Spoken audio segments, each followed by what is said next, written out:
Hello friend and अस्सलाम वालेकुम। ये MGT 201 की फाइनेंट्रम की MCQ सीरीज़ है और इसके अंदर हम MCQs डिस्कस करेंगे। आइए स्टार्ट करते हैं आज की वीडियो को।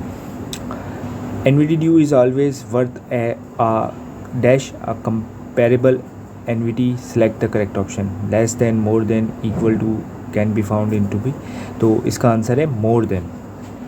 अब which of the following cost is generally necessary to apply tax adjustment in yearly management। तो कॉस्ट ऑफ टैप जो है वो एडजस्टमेंट की जाती है, यानी कि मतलब जब टैक्स आप कैलकुलेट कर रहे हैं। और what is difference between share and debentures. तो शेयर जो है वो रिप्रेजेंट करता है ओनरशिप को और डिवेंचर जो है वो ओनरशिप नहीं करता। जाहिर सी बात है, जो डिवेंचर होल्डर होते हैं वो ओनर नहीं होते, इंटरेस्ट अच्छा लेते हैं लेकिन उनके ओनरशिप राइट्स नहीं होते। In the dividend discount model which following is not incorporated as discounted. तो पहला क्या है, real risk free risk prime premium of for stock returns of sales और फिर एक्सपेक्टेड इन्फ्लेशन। तो रिटर्न्स ऑफ सेल जो है वो सही आंसर है। अब which of the following could not be define as capital structure of the company, जो है वो डिफाइन नहीं करता। तो mixed asset and liability, common stock only, firm debt equity ratio और ऑल। तो कॉमन स्टॉक जो है वो कर जाता है।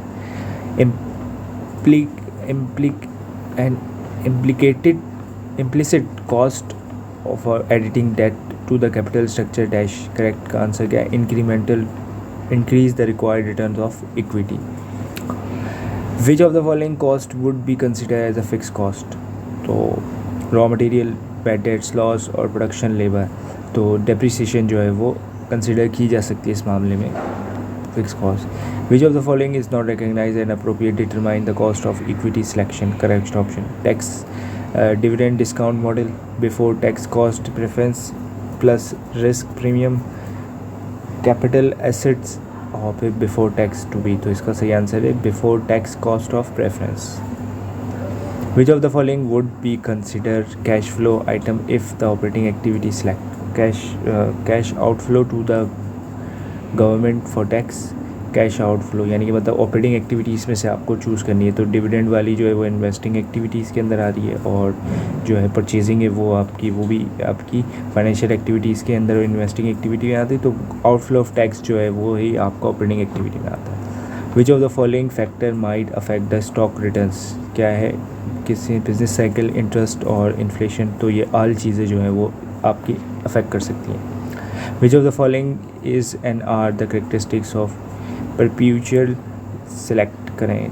NVT it is not defined and और कंसिडर एक्सट्रीम एंड। तो ऑल ऑफ गिवन ऑप्शन जो है वो है। Capital budget technique through which discount rate equalize and present value of the future net cash flow for investing project, which project intended cash flow is now as payback period, net present value या profitable index। तो इसका है internal rate of returns। which of the following is or are the component of working capital। तो current asset, fixed asset, current asset, long term liability और current asset और current liability। तो working capital का जो हमेशा part रहता है वो करंट के मुताबिक ही रहता है। तो करंट एसेट और current liability. Which of the following affect the price of the bond. Market rate, जाहिर सी बात है ये इंटरेस्ट रेट और फिर उसके बाद जाके रिक्वायर्ड रेट ऑफ रिटर्न, ये तीन चीज़ें जो हैं वो तो इसलिए ऑल ऑफ गिवन ऑप्शन है। Above the break even EBIT increase financial leverage will EPS all as the same assume there are not tax selection. तो यानी कि मतलब जो लेवरेज है फाइनेंशियल विल क्या होगा, इंक्रीज़ होगा if EPS of the same assume no tax जो है वो सिलेक्टेड हुआ तो इंक्रीज़ होगा आपका EPS। Which of the following is EBIT selection. तो सेलेक्ट द फॉलोइंग EBIT यानी कि मतलब जो EBIT के अंदर होता है तो ऑपरेटिंग प्रॉफिट जो है वो EBIT के अंदर आता है। और what type of long term financing method like to be featured in an it is an infinite life, payable dividend, cash flow। तो जो लॉन्ग टर्म फाइनेंसिंग के लिए होता है प्रेफरेंस स्टॉक जो है वो इशू किया जाता है क्योंकि कंटिन्यूस एन्युटी स्ट्रीम जो इसमें क्रिएट होती है। अब क्या कह रहा है कि प्रेजेंट वैल्यू निकालनी है किसकी, 1000 रुपये की, और 8% है, तो वही फार्मूला इस्तेमाल होगा यहाँ पे प्रेजेंट वैल्यू के फार्मूले को कैलकुलेट करने के लिए। अब which of the following refer to the cost of take up one options while sacrifice the other. Opportunity cost हमेशा ये जहन में रखें कि एक चीज़ को जैसे मिसाल दे दिया है, अगर आप कपड़े की फैक्ट्री लगाना चाहते हैं या आप चमड़े की फैक्ट्री, और एक ही फैक्ट्री आप लगा सकते हैं, तो वो अपॉर्चुनिटी कॉस्ट है। अगर आप चमड़े की फैक्ट्री लगाते हैं तो आप कपड़े की फैक्ट्री को जो है वो सेक्रीफाइस कर रहे हैं, तो अपॉर्चुनिटी कॉस्ट होती है। सही आंसर भी वही है। Which of the following is not an example of hybrid equity correct. तो convertible bond, convertible debentures, preference shares, तो ऐसी बात है कॉमन स्टॉक जो है वो कभी भी चेंज नहीं होता, हाइब्रिड मॉडल पे नहीं जाता। Which of the following is payment of additional share to the share holder in lieu of cash. तो यानी कि जो ऐसी बात है कौन सी ऐसी चीज़ है जो डिविडेंड जो है वो हमेशा दिया जाता है नॉर्मल शेयर होल्डर को। अब which of the following include the planning, directing, monetization, monitoring, organizing and controlling of the monetary policy resources. तो उसके अंदर क्या क्या है, करेक्शन ऑफ फाइनेंशियल अकाउंटिंग, ये तो इसका हिस्सा है, फाइनेंशियल इंजीनियरिंग और फाइनेंशियल बजट। फाइनेंशियल मैनेजमेंट के अंदर ये सारी चीज़ें आती हैं आपकी, कि प्लानिंग, ऑर्गेनाइजिंग, मॉनिटरिंग, तो ये सारी चीज़ें उसके अंदर आती हैं।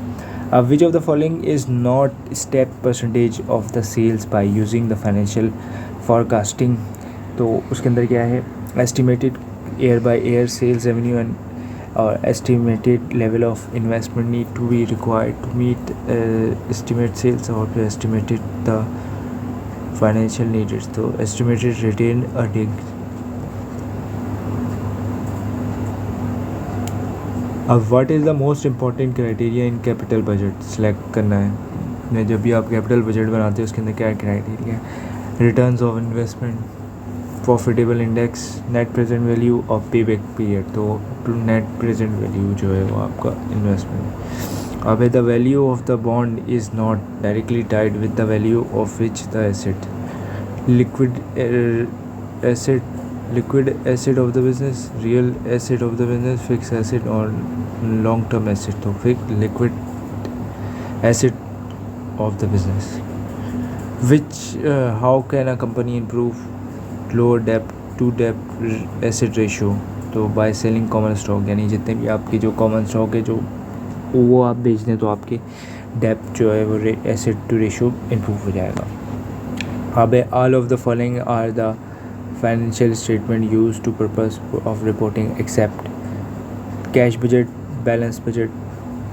बैलेंस शीट, इनकम स्टेटमेंट और रिटेन अर्निंग। तो कैश बजट जो है वो हमेशा इंटरनल ही लिए बनाया जाता है, वो कभी भी पब्लिश नहीं किया जाता, तो इसका आंसर कैश बजट है।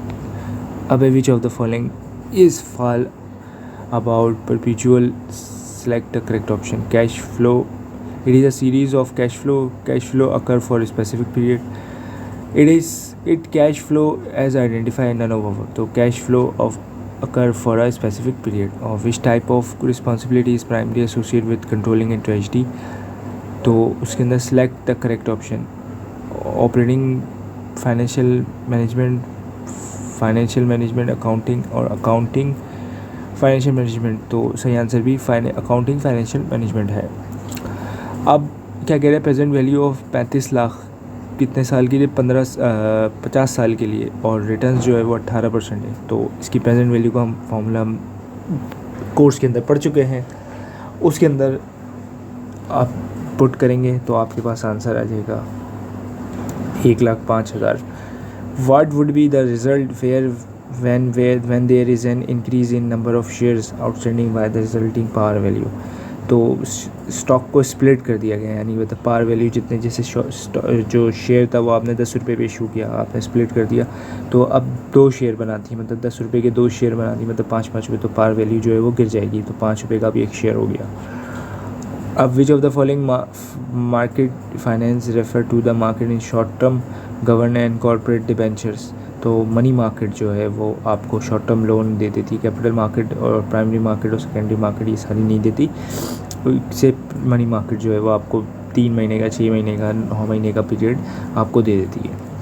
अब there are 2 major areas of capital budget, net present value and internal rate of returns. यही दो सीरीज यानी कि 2 ही एरिया हैं जिसके अंदर कैपिटल बजट कैलकुलेट किया जाता है।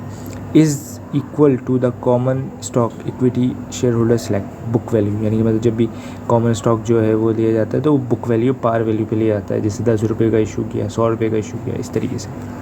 Interest rate risk for long-term bonds is more than the interest rate in short-term, providing dash to be interest rate risk, market risk और coupon rate और inflation rate। तो सही आंसर है coupon rate. Coupon जो rate होता है वो उसका। अब bond is a type of direct claim security who is not value. Intangible acid है, फिक्स एसिड है या फिर रियल एसिड। तो ऐसी बात है, बॉन्ड आपने ख़रीद लिए तो आपको पेपर का टुकड़ा दे देता है, तो वो एक इंटेंजिबल एसिड ही कैटेगरी में आता है। अब which group of ratio relate profit to sales and invest, inventory ratio, debt ratio, coverage ratio या प्रॉफिटेबल रेशियो। तो प्रॉफिटेबल रेशियो जो है वो सेल्स और इन्वेंट्री को देखता है। अब which of the following is a major disadvantage of the corporate form of organisation, select the correct. Double tax dividend, enable to firm to raise large amount.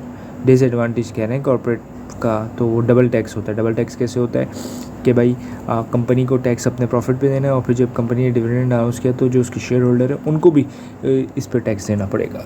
और limited liability of the share holder और limited life of corporation, तो इसके अंदर double tax जो है वो disadvantage है। अब which bond appear in the maturity where market value of the bond to be, क्या है पार वैल्यू। हमेशा बॉन्ड जो है वो पार वैल्यू पे ही आता है, सही आंसर भी पार वैल्यू है। और which if the following reference capital budget, तो इसका select correct option. Investing in long term liability, invest in fix asset, invest in current asset और invest in long term asset. तो इन्वेस्ट इन फिक्स एसेट यानी कि जो अगर आपको capital budget में रेफरेंस करना है तो हमेशा इन्वेस्ट करना है किसमें, फिक्स एसेट में। अब interest paid on the original principal borrowing, तो उस पर क्या है सिंपल इंटरेस्ट, यानी कि जो भी होगा वो सिंपल इंटरेस्ट होगा। अब इस prepare of forecasting balance sheet is like to either the cash or dash will serve as a plug figure and balance sheet figure out to be and liability plus share holder equity, retaining accounting receivable, share holder और note payable. तो जो यानी note payable जो होते हैं यानी जिसके अंदर बताया जाता है कि ये चीज़ क्यों हुई, कैसे हुई, तो वो सारी चीज़ जो है वो डिफ़ाइन की जाती है इसके अंदर। अब all of the following influence budget capital except dash, जिस यानी जब बजट के अंदर सारी चीज़ आ जाती हैं लेकिन एक चीज़ नहीं आती, वो आती है संक कॉस्ट। संक कॉस्ट वो होती है जो आपकी कॉस्ट जो है वो किसी चीज़ को बनाने में डूब गई। अगर प्रोजेक्ट फेल हो गया तो दैट्स कहते कॉस्ट ही नहीं है, तो वो गई। अब which of the following has some means that working capital to finance analysis, तो उसका total asset, fix asset, current asset. तो current asset minus current liability, तो वर्किंग कैपिटल तो इसी चीज़ से बनता है कि current asset minus current liability. सही आंसर भी वही है। Which of the following term as the best apply to the short term interest rate charged by bank to the long and credit worth customer, तो वो कौन सा rate इस्तेमाल करते हैं, प्राइम रेट। ना वो लॉन्ग टर्म बॉन्ड, ना फीड फंड और ना डिस्काउंट बेसिस। तो अब profitable moving together with liquid with the form, following affect the price of bond. तो सारी चीज़ें यानी मार्केट रेट भी, इंटरेस्ट रेट भी और सारी चीज़ें जो है वो affect required rate of return, ये सारी चीज़ें अफेक्ट करती हैं बॉन्ड की प्राइस पे। अब प्रेजेंट वैल्यू निकालनी है, फॉर्मूला आपको पता ही है, तो उस तरीके से आप निकालेंगे 3032 रुपये आपके पास आ जाइए। इसी तरीके से इसकी भी प्रेजेंट वैल्यू निकालनी है। ये अलग अलग प्रैक्टिस करनी पड़ेगी आपको, उस फार्मूले में बार बार इनपुट करके चेक करना पड़ेगा। तो इस तरीके से आपके पास बस फार्मूला एंड में हो ना तो फिर बहुत आसान है, कोई मसले वाली बात नहीं। अब which of the following type of lease is a long term lease that can not cancellable of its life often match to the useful life. तो फाइनेंशियल लीज जो होती है वो कभी भी कैंसिलेबल नहीं होती। How a company can improve lower its डेब्ट टू टोटल एसेट रेशियो, किस तरीके से कर सकती है वो, by borrowing, by shifting, by long term shifting to short term और short term to shifting long term, और बाय सेलिंग कॉमन स्टॉक। तो सही आंसर जो है वो कॉमन स्टॉक के ज़रिए ही किया जा सकता है। Object of financial management is to dash maximise, क्या की जाती है, मैक्सिमाइज शेयर होल्डर जो होते हैं उनकी वेल्थ जो है वो मैक्सिमाइज़ करने की कोशिश की जाती है। अब क्या है, ABC company rely on preference bond and has common stock for long term borrowing, the rank is assigning, A is lower while 3 is higher, which that to be component. तो component of share hold, component of cost of the ABC long term holding, तो A जो है bond है, B जो है वो common stock है, और C जो है प्रेफरेंस है। लेकिन इस तरीके से चलेंगे हम, A पहले बॉन्ड आ गया, दूसरा जो है वो प्रेफरेंस शेयर आ गया, तीसरा जो है कॉमन स्टॉक आ गया, क्योंकि लोअर से हमें हायर की तरफ जाना है, तो लोअर से हम हायर की तरफ इस तरीके से ही जा सकते हैं। अब if the following are the balance sheet change, which one of is not to be represent, 8, 9, 50 decrease in net fix asset, 15 decrease in receivable income, increase in account payable, और फिर उसके बाद आएगा 12 रुपये डिक्रीज़ हुआ नोट पेबल से। तो हम जो है वो नेट फिक्स एसेट से जो है वो ही नहीं दिखाएंगे बैलेंस शीट के अंदर, use for fund by the company. अब all of the following are consider to be computing working capital, तो उसमें है accrued expense, a firm increase financial leverage because of the increase in dash, तो financial leverage बढ़ता है तो आपका date भी बढ़ जाता है, ना एक्सपेंस बढ़ता है, ना एसेट बढ़ता है, ना इक्विटी से डेट बढ़ता है। NPV due is always worth a compatible NPV more, ये हम पहले भी देख चुके हैं। अब है capital budget technique through which discount rate equalize with the present value of future net cash flow for an investing project, which project intended cash flow जो है वो internal rate of returns, pay back period, ना net present value, ना profitability of index, तो interest internal rate of returns है। अब है which is the long run objective of financial management, maximise earning per share, यानी जो EPS होता है अर्निंग पर शेयर, उसकी हमेशा में, क्योंकि पहला ऑब्जेक्ट होता है कि मैक्सिमाइज वेल्थ की जाए किसकी, कॉमन जो स्टॉक यानी कि शेयर होल्डर्स है, और फिर उसके बाद के ऑब्जेक्ट क्या होता है, मैक्सिमाइज EPS क्या अर्निंग पर शेयर बढ़ाई जाए। अब which of the following is dash short term, money market जो है वो हमेशा शॉर्ट टर्म के लिए इस्तेमाल होती है। अब interest rate earn on both original and principal, previously interest earn in often, तो वो कंपाउंड इंटरेस्ट जो है वो अर्न किया जाता है। अब प्रेजेंट वैल्यू निकालनी है, फॉर्मूला आपको पता है, ये हम स्किप कर देते हैं। Which of the following statement despite the disadvantage issuing debentures, if company does not pay interest it would be closed. जो एडवांटेज है यानी अल्टीमेट, तो अगर जैसे मिसाल दे दी है, कंपनी जो है वो कोई बहुत बड़ा कर्ज़ा उठा लेती है, डिबेंचर्स उठा, और उसको पे बैक नहीं कर पाती, तो कंपनी जो है वो क्लोज भी हो सकती है। क्यों? क्योंकि उसको लिक्विडेशन में डाल दिया जाएगा, उसके एसेट जो है वो कोड जब्त कर लेगा, और फिर उसके बाद के उसके जो डिबेंचर्स होल्डर्स होंगे उनके अंदर बांट देगा। अब इफ़ कैपिटल जो है वो करंट एसेट जो है वो 15% है, और लायबिलिटी 10 है, और इन्वेंट्री 2 है, तो क्विक रेशो का जो फार्मूला है उसके ज़रिए आप जो है वो कैलकुलेट करेंगे तो 1.35 आएगा आपके पास आंसर। मैं उम्मीद करता हूँ आपको ये वीडियो हेल्प करेगी आपके एग्ज़ामिनेशन प्रिपरेशन में, MCQ समझने में। Thank you for watching this video.